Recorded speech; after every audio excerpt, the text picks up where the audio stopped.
नमो नमः। सप्तमी कक्षाया रुचिरा भाग 2 इति पाठ्यपुस्तकस्य शिक्षणे स्वागतम्। अद्य वयं द्वितीयं पाठं पठामः। पाठस्य नाम अस्ति दुर्बुद्धिः विनश्यति। दुर्बुद्धि विनश्यति, इसमें देखिए दो शब्द हैं, दुर्बुद्धि और विनश्यति। जो ये प्रथम शब्द है दुर्बुद्धि, इसमें क्या लगा हुआ है आगे? बुद्धि शब्द से पूर्व क्या है? ये दुर उपसर्ग है।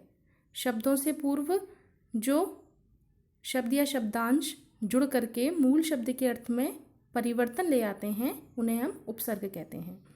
इसमें बुद्धि शब्द से पूर्व क्या लगा हुआ है? दुर उपसर्ग। और दुर का अर्थ क्या होता है? बुरा या फिर कठिन। बुरा एवं कठिन दोनों अर्थ होते हैं इसके। अब जैसे दुर्गम, दुर्गम को हम क्या बोलेंगे? कठिन।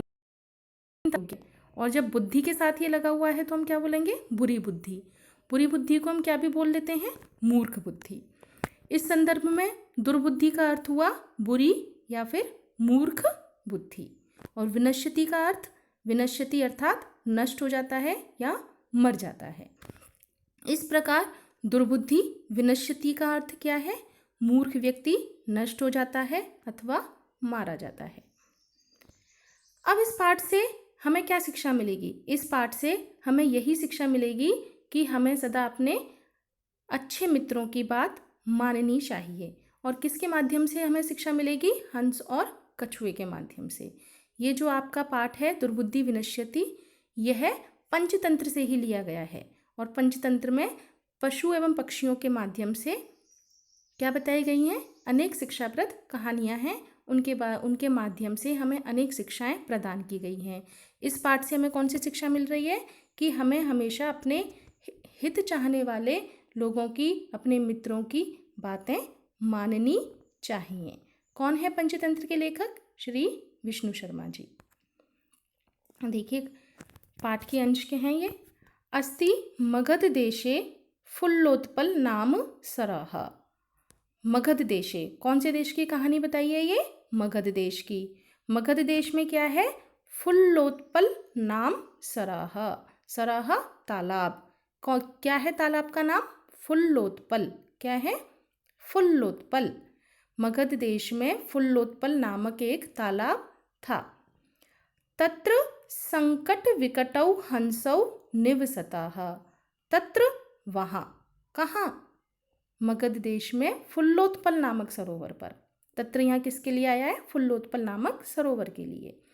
वहाँ संकट विकटौ हंसौ निवसतः। वहाँ संकट विकट, अब ये दो शब्द हैं, संकट एवं विकट। क्या हैं ये? हंसों के नाम हैं। किनके नाम हैं? हंसों के। क्या नाम है हंसों के? संकट एवं विकट। तत्र संकट विकटौ हंसौ निवसतः। वहाँ संकट और विकट नाम के दो हंस रहते थे। कहाँ रहते थे? फुल्लोत्पल नाम सरः, फुल्लोत्पल नामक सरोवर पर। कम्बुग्रीव नामकः तयोमित्रम् एकः कूर्मः अपि तत्रैव प्रतिवसति स्म। कम्बुग्रीव, कम्बुग्रीव किसका नाम है यहाँ? कम्बुग्रीव नामक, कम्बुग्रीव नाम का, तयोमित्रम, उन दोनों का मित्र। किन दोनों का? संकट एवं विकट का। संकट विकट जो हंस हैं उनका मित्र है। कौन है वो मित्र? एकः कूर्मः, एक कछुआ। कूर्मः मतलब कछुआ। उन दोनों का मित्र है वो कौन है? एक कछुआ। और कछुए का नाम क्या है? कम्बुग्रीव। और ये तीनों कहाँ रहते हैं? तत्रैव प्रतिवसति, वहीं रहते हैं। कहाँ? फुल्लोत्पल नाम सरोवर में। फुल्लोत्पल नामक जो तालाब है वहाँ रहते हैं। और फुल्लोत्पल तालाब कहाँ पर है? मगध देश में। इस प्रकार क्या सारांश निकाला आपने? मगध देशे फुल्लोत्पल नाम सरः अस्ति, तत्र संकट विकटौ हंसौ निवसतः। संकट विकटौ एकः मित्रः अस्ति। मित्रस्य नाम किम? मित्रस्य नामः कम्बुग्रीवः अस्ति। कम्बुग्रीवः कः अस्ति? कम्बुग्रीवः कूर्मः अस्ति। कम्बुग्रीव कौन है? कम्बुग्रीव एक कछुआ है। संकट विकट कौन है? संकट विकट हंस हैं। और ये तीनों कहाँ रहते हैं? मगध देश में फुल्लोत्पल नामक सरोवर पे। अब आगे क्या हुआ? अत एकदा धीवराः तत्र आगच्छन्। एकदा एक बार, धीवराः धीवराः अर्थात मछुआरे, तत्र वहाँ, आगच्छन् आ गए। एक बार मछुआरे वहाँ आ गए। कहाँ आ गए? कहाँ आए? फुल्लोत्पल नामक सरोवर पर। और सरोवर पर कौन कौन रहता है? कंबुग्रीव नाम का कछुआ और संकट विकट नामक 2 हंस। एक बार एकदा धीवराः तत्र आगच्छन् ते अकथयन्, उन्होंने कहा। किन्होंने कहा? मछुआरों ने कहा। धीवराः अकथयन् वयं श्वः मत्स्य कूर्मादीनां मारयिष्यामः। वयं हम सब, श्वः कल, कौन सा कल? आने वाला। देखो, अद्य को बोलते हैं आज। संस्कृत में आज के लिए क्या शब्द प्रयुक्त करते हैं? अद्य। श्वः यानी आने वाला कल, ह्यः बीता हुआ कल, मतलब टुडे अद्य, श्वः आने वाला कल, क्या होगा ये? टुमारो। और ह्य यस्टरडे, यस्टरडे यानी बीता कल। मत्स्य कूर्मादि नाम, जो मछलियाँ और कछुए हैं, मारिष्या में मारेंगे। उन्होंने क्या कहा कि इस तालाब में जो मछुआरे, देखो चित्र में देखो मछुआरे हैं ना, बहुत सारे मछुआरे खड़े हुए हैं और किनारे पर संकट विकट हंस बैठे हुए हैं और अंदर मछलियाँ और कछुए हैं। तो ये मछली और कछुओं को देख करके ये मछुआरे बोलते हैं कि वयम श्वः मत्स्य कूर्मादीनां मारिष्यामः, हम कल इन मछली कछुओं को मारेंगे। एतत् श्रुत्वा, यह सुन करके, कूर्मः अवदत्, कछुआ बोला, मित्रे किम युवाभ्यां धीवराणां वार्ता श्रुता। किम क्या, युवाभ्यां तुम दोनों ने, धीवराणाम मछुआरों की, वार्ता बातें, श्रुता सुनी। मित्रों, क्या तुम दोनों ने मछुआरों की बातें सुनी? अधुना अहम किम करोमि, अब मैं क्या करूं? कौन बोला ये? वे कूर्मः। कछुआ क्यों बोला ऐसे? क्योंकि उसे चिंता हो गई खुद की कि कल ये आकर के मछली और कछुओं को मारेंगे। हंसौ अवदताम, हंस बोले, प्रातः यद उचितम तत्कर्तव्यम, सुबह जो उचित होगा, जो सही होगा, वो करेंगे। इस पर कछुआ बोलता है, माँ एवं। कूर्मा वदत, माँ एवं। कछुआ क्या बोला? नहीं, ऐसा नहीं है। यद यथा अहम अन्यम हृदम गच्छामि तथा कुरुतम। यद जिससे, यथा अहम जैसे मैं, अन्यम दूसरे, हृदम सरोवर में, तालाब में। अब देखिए यहाँ पर्यायवाची देख लिया आपने सरोवर का, पहले क्या आया था? सरह, अब क्या आ गया? हृदम। अन्यम हृदम, मैं दूसरे तालाब में चला जाऊं, तथा कुरुतम, वैसा करो, जिससे मैं किसी दूसरे तालाब में चला जाऊं, तुम वैसा करो। हंसो अवदताम, हंस बोले, आवाम किम करिया करवाव, हम क्या करें, इसमें हम क्या कर सकते हैं? कूर्मावदत, अहम युवाभ्यां सह आकाशमार्गेण अन्यत्र गन्तुम इच्छामि। अहम मैं, युवाभ्यां सह तुम दोनों के साथ, आकाश मार्गेन आकाश मार्ग से, अन्यत्र दूसरी जगह, गंतुम जाना, इच्छामि चाहता हूँ। कछुआ क्या बोला? अहम युवाभ्याम सह, मैं तुम दोनों के साथ, आकाश मार्गेन आकाश के रास्ते से, अन्यत्र गंतुम इच्छामि कहीं दूसरी जगह जाना चाहता हूँ। हंसो अवदताम, हंस बोले, अत्र कहा उपाय, यहाँ क्या उपाय है? ये कैसे संभव है? भाई हंसों के तो पंख हैं, हंस तो पंख से उड़ के चले जाएंगे, परंतु कछुआ कैसे जाएगा? कछुए के तो पंख होते नहीं हैं। अब यहाँ पे कछुआ बोलता है, युवाम काष्ठदंडम एकम चंचवा धार्यताम। युवाम तुम दोनों, युवाम यानी तुम दोनों, तुम दोनों। युवाम का एक वचन क्या होगा? त्वम। बहुवचन क्या होगा? यूयम। त्वम युवाम यूयम। त्वम यानी तुम, युवाम यानी तुम दोनों, और यूयम यानी तुम सब। युवाम काष्ठदंडम, तुम दोनों, काष्ठ दंडम, काष्ठ यानी लकड़ी, दंडम यानी डंडा, लकड़ी के डंडे को, चंचवा धार्यताम, चोंच में पकड़ लो। तुम दोनों, क्या उपाय बताता है वो कछुआ? काष्ठ दंडम चंचवा धार्यताम, कि तुम दोनों लकड़ी के डंडे को अपनी अपनी चोंच में पकड़ लो। फिर वो क्या करेगा? अहम काष्ठ दंड मध्ये अवलंबय युवियो पक्षवलेन सुखेन गमिष्यामि।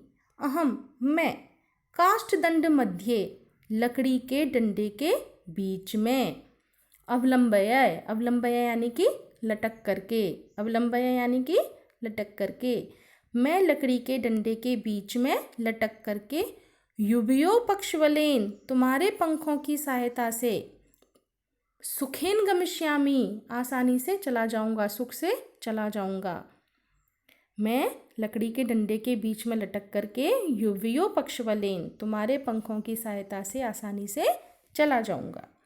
हंसो अकथयताम, हंस बोले, संभवति एष उपाय, यह उपाय संभव है, परंतु अत्र एक अपायो अपि वर्तते, लेकिन यहाँ एक अपायो, अपायो यानी हानि, अपाय हानि, लेकिन यहाँ एक हानि भी है। हानि क्या हो सकती है? देखो बता रहे हैं हंस, क्या हानि है?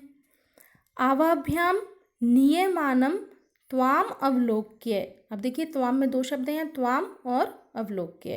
त्वाम अवलोक्य जना किंचित वदिष्यन्ति एव, आवाभ्याम हमारे द्वारा, नियमानम ले जाते हुए, नियमानम ले जाते हुए, त्वाम अवलोक्य, त्वाम तुमको, अवलोक्य देख करके, अवलोक्य देख करके, जनाहा लोग, किंचित वदिष्यन्ति एव कुछ कहेंगे, हमारे द्वारा तुमको ले जाते हुए देख करके लोग कुछ कहेंगे। यदि त्वम उत्तरम दास्यसि, यदि तुम उत्तर दोगे, तदा तव मरणम निश्चितम, तो तुम्हारी मृत्यु निश्चित है, क्योंकि उत्तर देने के लिए आप क्या करोगे? मुख खोलोगे, मुंह खोलोगे, और मुंह खोलोगे तो लकड़ी के डंडे से पकड़ तुम्हारी छूट जाएगी। मुंह से पकड़ा हुआ है ना इसने, देखो चित्र में देखो, कछुए ने लकड़ी के डंडे को मुंह से पकड़ा हुआ है और दोनों हंसों ने भी अपनी अपनी चोंच में पकड़ा हुआ है। अब यदि ये उत्तर देगा तो मुंह खोलेगा, और मुंह खोलेगा तो लकड़ी के डंडे से अपनी पकड़ को खो देगा, और इसका परिणाम क्या निकलेगा कि कछुआ नीचे गिर जाएगा, और नीचे गिर जाएगा तो संभवतः उसकी मृत्यु हो जाएगी। तो यहाँ पे हंस यही कह रहे हैं, क्या कह रहे हैं हंस? अत्र एकः अपायो वर्तते, कि यहाँ एक हानि है। आवाभ्याम नियमानम त्वाम अवलोक्य जनः किंचित वदिष्यन्ति एव, हमारे द्वारा तुमको ले जाते हुए देख करके लोग कुछ कहेंगे। यदि त्वम उत्तरम दास्यसि तदा तव मरणम निश्चितम, यदि तुम उत्तर दोगे तो तुम्हारी मृत्यु निश्चित है। अतः त्वम अत्रैव वस, इसलिए तुम यहीं पर ही रहो। वस, वस यानी रहो। कहाँ पर ही रहो? फुल्लोत्पल सरोवर पर। तत् श्रुत्वा क्रुद्धः कूर्मः अवदत्, यह सुनकर के क्रोधित कछुआ बोला। अब कछुए को क्रोध आ गया, और क्रोध में वो क्या बोला? किम अहम मूर्खः, क्या मैं मूर्ख हूँ? उत्तरम न दास्यामि, मैं कुछ उत्तर ही नहीं दूंगा, मैं कुछ उत्तर नहीं दूंगा। किंचित अपि न वदिष्यामि, कुछ भी अपने मुख से नहीं बोलूंगा। अतः अहम यथा वदामि तथा युवाम कुरुतम, इसलिए मैं जैसा कहता हूँ तुम लोग वैसा करो। अब कछुए ने बोला इस प्रकार क्रोधित होते हुए, तो हंस विवश हो गए। हंस भी उड़ने का प्रयास करने लगे, चोंच में डंडे को धारण करके। बीच में कछुआ लटक रहा है, चित्र में देखो साइड एक तरफ कॉर्नर में दिखाया हुआ है, कछुआ लटक रहा है बीच में, और दोनों हंस लेकर के उसे उड़ रहे हैं। एवं काष्ठदंडे लंबमानम कूर्मः पौराः अपश्यन्, एवं काष्ठदंडे, इस प्रकार लकड़ी के डंडे में, लंबमानम लटकते हुए, कूर्मम कछुए को, पौराः नागरिकों ने, नागरिक मतलब लोगों ने, जो वहाँ पर लोग रहते हैं वो, उन लोगों ने अपश्यन देखा। इस प्रकार लकड़ी के डंडे पर लंबमानम लटकते हुए कछुए को पौराः अपश्यन्, नागरिकों ने देखा। पश्चात धावन, और पीछे पीछे दौड़े। अवदञ्च, और बोले। हम हो, अरे महद आश्चर्यम, बहुत बड़े आश्चर्य की बात है। क्या हो गया आश्चर्य अब? हंसाभ्याम सह कूर्मो अपि उड्डीयते। क्या आश्चर्य था? हंसाभ्याम सह कूर्मो अपि उड्डीयते, हंसों के साथ कछुआ भी उड़ रहा है। कश्चिद वदति, कोई बोलता है। कौन कोई? पौरा, नागरिकों में से एक व्यक्ति बोलता है, एक बच्चा बोलता है, एक व्यक्ति बोलता है। क्या बोलता है? यदि हम कूर्मः कथमपि निपतति, यदि यह कछुआ किसी भी प्रकार गिर जाता है, तदा अत्र पकत्वा खादिष्यामि, तो इसको यहीं पका करके मैं खा जाऊंगा। पकत्वा, पका करके, खादिष्यामि, खा जाऊंगा, अत्र, यहीं पर पे। क्या बोलता है? यदि हम कूर्मा कथम अपि निपतति, यदि यह कछुआ किसी भी प्रकार गिरता है, तदा, तो अत्र पकत्वा खादिष्यामि, तो मैं इसको यहीं पका करके खा जाऊंगा। अपरः अवदत्, अब दूसरा व्यक्ति बोला है। सरस तीरे दग्ध्वा खादिष्यामि, सरस तीरे, सरोवर के किनारे, दग्ध्वा, पका करके, जला करके, खादिष्यामि, कि सरोवर के किनारे पका करके खाएंगे। यहाँ नहीं, कहाँ पका करके खाएंगे? सरोवर के किनारे पका करके खाएंगे। अन्य कथयत, अब कोई तीसरा ही बोलता है।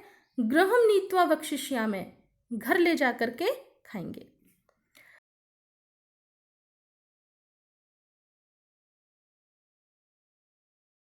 श्रुत्वा, सुन करके, उनके इस प्रकार के वचन सुन करके, कूर्मः क्रुद्धः जातः, कछुआ क्रोधित हो गया। मित्राभ्याम दत्तम वचनम विस्मृत्य, और मित्र को दिए हुए वचनों को भूल गया। क्या क्या दिया था उसने मित्रों को? वचनों को क्या वचन दिए थे मित्रों को? अहम किंचित अपि न वदिष्यामि, मैं कुछ नहीं बोलूँगा। और उस वचन को ये कछुआ भूल गया। और भूल करके सह वदत, क्या बोलता है कछुआ? यूयम भस्म खादत, तुम सब मिट्टी खाओ, तुम सब राख खाओ। कौन, किसको बोला है कछुआ? यूयम भस्म खादत, ये वाक्य कछुए ने किसके लिए कहे? पौरान प्रति, किसके लिए कहे? नागरिकों के लिए कहे। तत्क्षणम एव, उसी समय ही, कूर्मः दंडात भूमौ पतितः, कछुआ डंडे से जमीन पर गिर गया। पौरई सह मारिते, और लोगों ने उसे मार दिया। अब क्या शिक्षा मिली हमें इस कहानी से? इसलिए अतएव उक्तम, इसलिए क्या कहा गया है? सुहृदानाम हितकामानाम वाक्यम यो न अभिनंदति सह कूर्मा इव दुर्बुद्धि काष्ठात् वृष्टो विनश्यति। सुहृदानाम, मित्रों की, सुहृद यानी सुहृद कौन होते हैं? हमारे मित्र। हित कामानाम, हित कामानाम, चाहने वाली, हित चाहने वाली बातों को, वाक्यम, बातों को, यो, जो, न, नहीं, अभिनंदति, मानता है। मित्रों की हित चाहने वाली बातों को जो नहीं मानता है। सुहृदाम यानी कि मित्रों की, हित कामानाम यानी कि हित चाहने वाले, वाक्यम, बातों को, यो, जो, न अभिनंदति, नहीं मानता है। फिर से देखिए इस पंक्ति को। सुहृदानाम हित कामानाम वाक्यम यो न अभिनंदति, जो व्यक्ति मित्रों की हित चाहने वाली बातों को नहीं मानता है। सह कूर्मा इव, सह वह, कूर्मः कछुआ, इव समान, वह कछुए के समान, दुर्बुद्धि मूर्ख बुद्धि वाला, वह मूर्ख बुद्धि वाला व्यक्ति, कूर्मा इव, कछुए के समान, काष्ठात, लकड़ी से, भ्रष्टो, गिर करके, अलग हो करके, विनश्यति, नष्ट, वह मूर्ख व्यक्ति कछुए के समान लकड़ी से अलग हो करके, लकड़ी से गिर करके मर जाता है। इसलिए हमें हमेशा किनकी बातें माननी चाहिए? मित्रों की। कौन से मित्रों की? अच्छे मित्रों की। इसलिए हमें हमेशा अच्छे मित्रों की, हमेशा हमारे माता पिता की, हमारे गुरुजनों की, हमारे हित चाहने वाले व्यक्तियों की हित चाह करने वाली बातों को मानना चाहिए। ये यहाँ पे शब्दार्थ दिए हुए हैं। इन शब्दार्थों को आप याद करेंगे और पाठ का संस्कृत में फिर से वाचन करेंगे। उसके पश्चात अग्रिम कक्षा में हम इनका क्या करेंगे, अभ्यास करेंगे, प्रश्नोत्तर का अभ्यास करेंगे। धन्यवाद।